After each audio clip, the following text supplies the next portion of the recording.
anyways, here we have a nice long shoulder. Now let me show you one cut.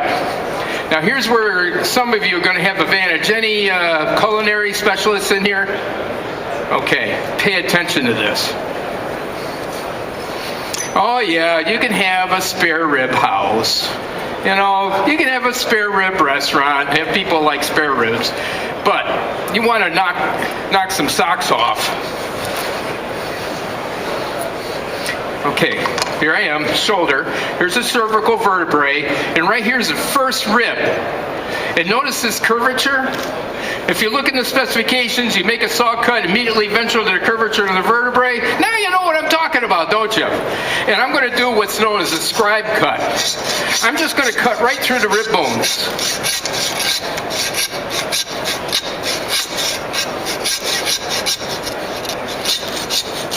Okay. I made the cut right through the rib bones.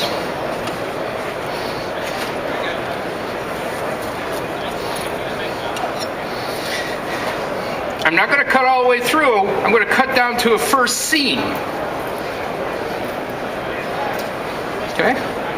When I say first seam, I made meat cutters in there. There it is. I popped it. See this layer of muscle right in there? Now what I'm going to do is leave that attached to the ribs.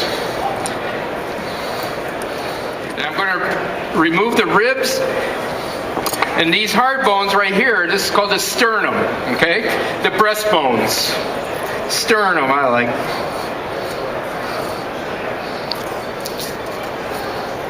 Now you'll be able to see Steve work with pork sides, beef sides, lamb, veal. NAMA's Center of the Plate Conference will be at Texas A&M University, College Station, Texas, June 3rd through June 5th. There's some materials right here on the side table. Now the point to this, look at that now, you got to agree, this would be one meaty spare rib, wouldn't it?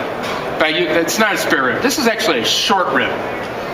This muscle here, its anatomic name is the stratus ventralis, okay?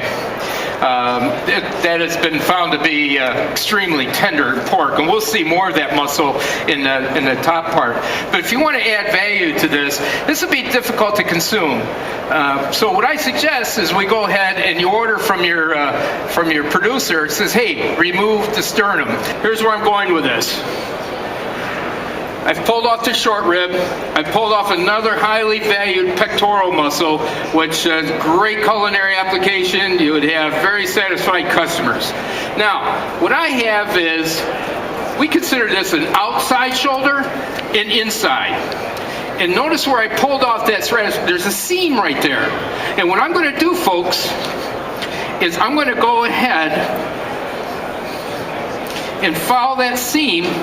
Heck, I don't even need to cut it. Look at that. It's cutting it himself.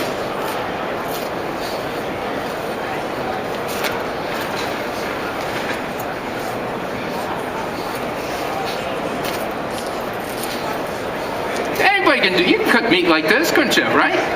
It makes it look easy, doesn't it? Okay, now what's happening here, folks? Stay with me. The term collar has to do with some fat actually left on this item. Okay? Now, blade bone. I got to the dorsal part of the blade bone. And now what I'm going to do is go ahead and make a hard cut all the way to the length of that. There's your collar butt. That's all that is a ridge. And I don't know why, but in Europe they just think this is the best darn thing, okay? A collar butt.